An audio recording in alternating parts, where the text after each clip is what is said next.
Hi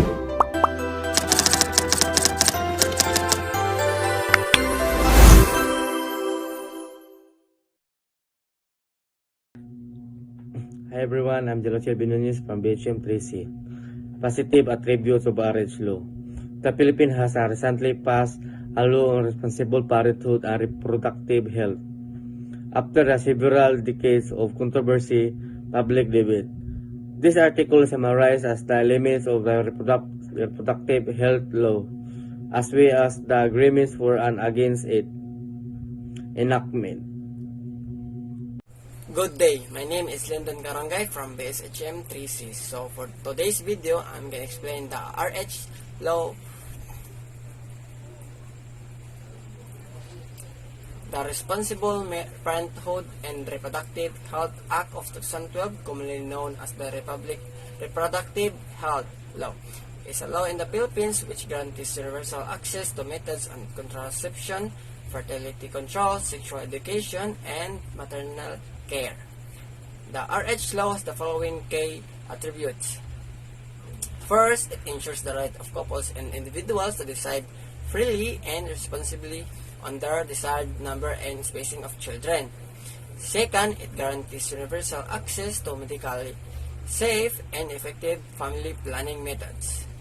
Third, it provides access to information and education on reproductive health and responsible parenthood. Fourth, it promotes gender equality, women's empowerment, and strengthening of the family. It provides maternal care and health services for women, including the marginalized and vulnerable. Six, it provides access to medical services for reproductive health complications. 7. It ensures the promotion of research and development on reproductive health. 8. It ensures the involvement of local government units, civil society, and the private sector in the implement action of the law.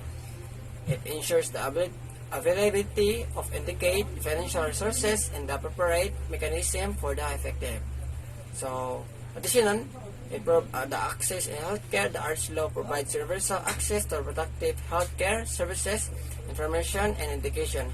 It expands the scope of reproductive health services available to the public, including pre- and postnatal care, family planning services, and adolescent reproductive health education.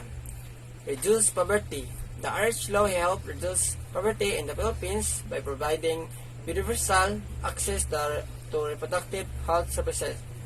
This can help reduce the number of unwanted pregnancies and unplanned births, which can lead to increased economic stability and improved quality of life for families.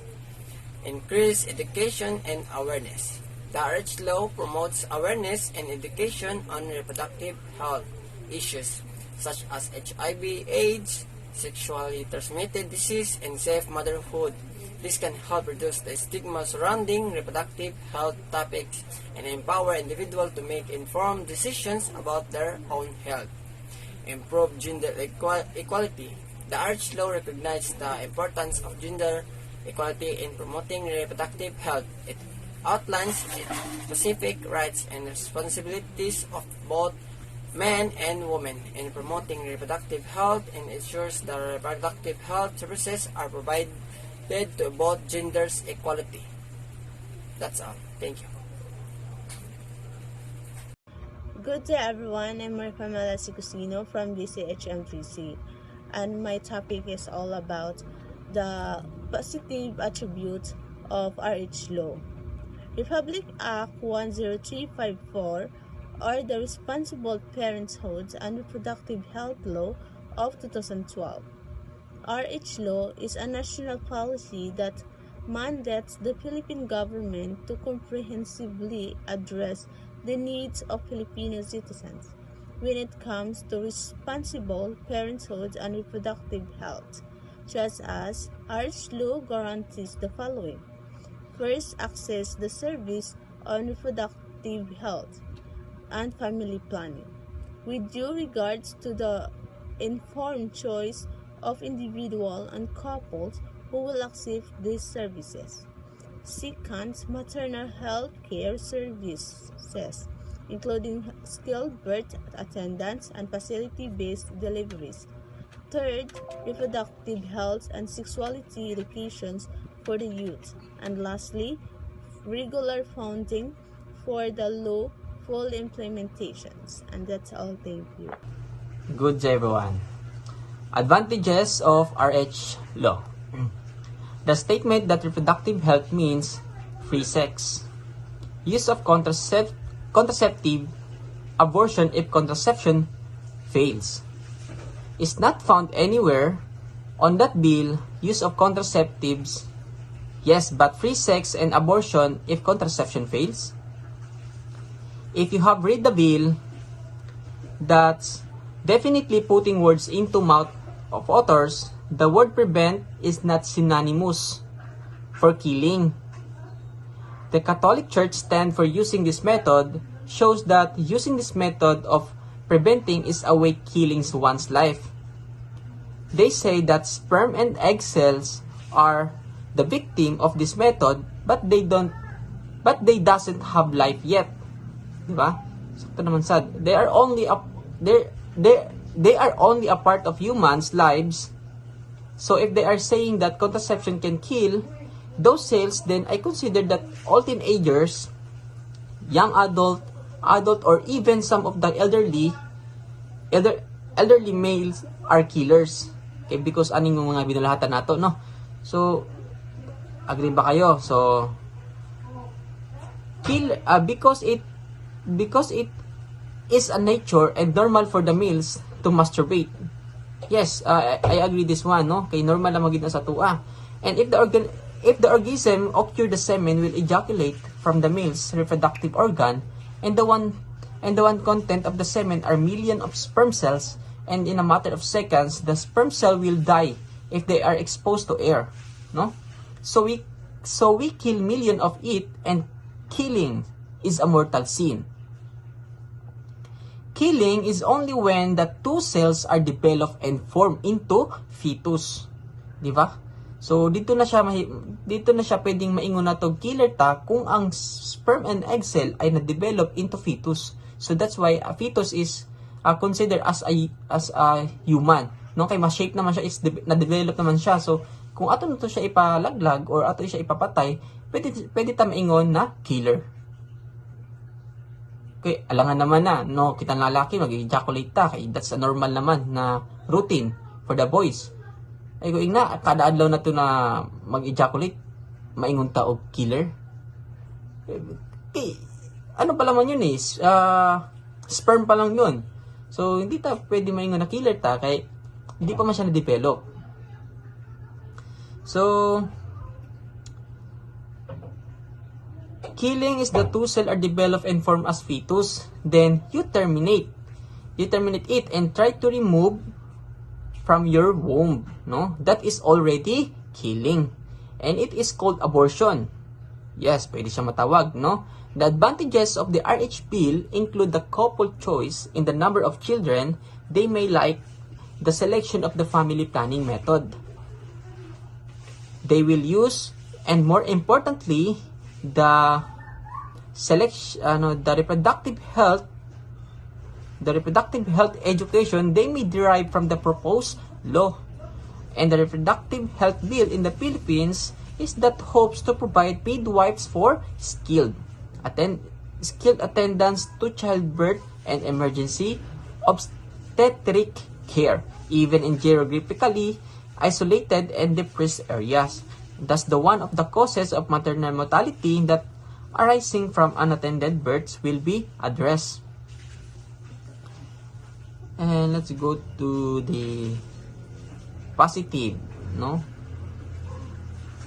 So, this one. I have been following debates on the RH bill not just in the recent House session, but particularly since its start, no? So, mo ni siya ang kwan dito sa usa sa kanang comment sa kwan dito na sa session dito sa basta. So, ingon dere. In the process, because of what I have said and written, I have been called a Judas by high-ranking cleric, No, I am considered a heretic in a wealthy barangay where some members have argued that I should leave the church. And one of those who regularly hears my mass in the Ateneo Chapel in Rockwell came to me disturbed by opposition.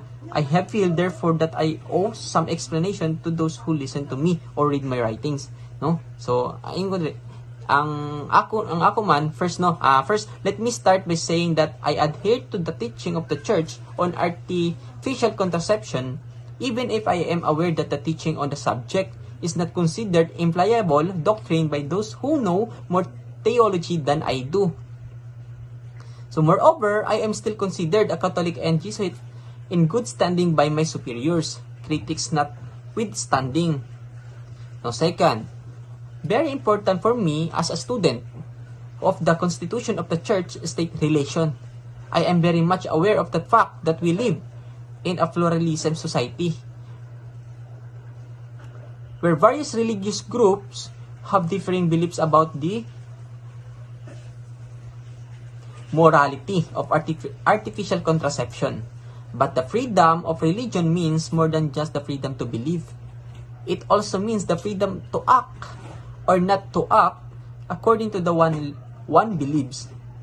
The state should not prevent people from practicing responsible parenthood according to their religious belief, nor make churchmen compel churchmen by whatever means to prevent people from acting according to their religious belief. As the Confidentium on the Social Teaching of the Catholic Church says, because of its historical and cultural ties to a nation, a religious community might be given special recognition on the part of the state. Such as recognition must in no way create discrimination within the civil or social order for the religious groups, and those responsible for government are required to interpret the common good of their country not only according to the guidelines of the majority but also according to the effective good of all the members of the community, including the minority. So mo to no for me dito ta sa killer no na gitawag na kapag ang tao or unlucky nag-release ng iyahang sperm cell is matawag na siyang killer. So for me, no, kay wala pa man mag-develop ang sperm o egg cell para mahimong fetus, no? Kay fetus pwede nato siya maingon na pag na-develop na at mahimong fetus at ang fetus na ato na gipapatay, mahimo siyang abortion or as a killer, no? Kay na-develop naman siya. Kung sperm cell lang, dili nato siya maingon na killer ta. Kay sperm pa man to siya. So that's a regular routine for the boys, di ba? So, more to. Thank you. Hi, so I'm going to discuss the advantages and positive feedbacks and results of RH law. The advantages. First, the reproductive health law seeks to provide access to reproductive health services, information, and education for all Filipinos. This can help reduce poverty and improve the health of future generations. Second, the RH law provides a framework for the government to provide reproductive health services, including contraception, to the poor and disadvantaged. This can help to reduce maternal and infant mortality as well as the spread of HIV and AIDS. Third, the RH law also seeks to reduce teenage pregnancy through the provision of information on contraception and access to sexual and reproductive health services. This can help to reduce poverty and improve the health and education of young people. And fourth, the RH law provides for a comprehensive approach to reproductive health and rights, including the right to access information and services and the right to education. This can help to empower women and reduce gender discrimination. And the positive feedback and results of RH law. First, since the passage of the RH law, access to reproductive health services has improved in the Philippines. For example, The number of women using modern contraceptives more than doubled between 2000 and 2010. Second, the RH law has also led to improved access to sexual and reproductive health services and information for young people. For example, the number of Filipino adolescents using contraception increased from 17% in 2008 to 32% in 2014. Third, the RH law has been credited with helping to reduce maternal mortality in the Philippines between 2000 and 2010. The maternal mortality rate declined by 35%. And lastly, fourth, the RH law has also been credited with helping to reduce poverty in the Philippines. According to the World Bank, the poverty rate in the Philippines declined from 26.3% in 2006 to 25.2% in 2015. So, good day everyone. My name is Shira R. Contratista. So, for this topic is the positive advantage of the RH law. The other relevant idea of perspective. This piece is a long one of settle in a get comfortable, let get start. So, the positive thinking is a mental of emotion, attitude, the life, and expective positive result. So, ang nakakuan good aning idea so kay mao ni siya ang relevant sa positive. Positive thinking actually means approaching life's challenge with a positive outlook. It does not necessarily to mean avoiding and ignoring the bad things. Instead, it involved making the most of the potentially bad situation, trying to see the best in other people, and viewing yourself and your ability is positive life. So, mao siya ang mga positive given sa atong So, positive perspective is because having positive perspective help you in every situation. Is it mean you deny reality? It just mean knowing, acknowledge that even the less customized having way though, then there are options, there as many hope. And one theory is that having a positive outlook able you to cope better to the stressful situation, which reduce a harmful health effect of stress on your body. So, mao ato ang mga positive perspective sa ato ang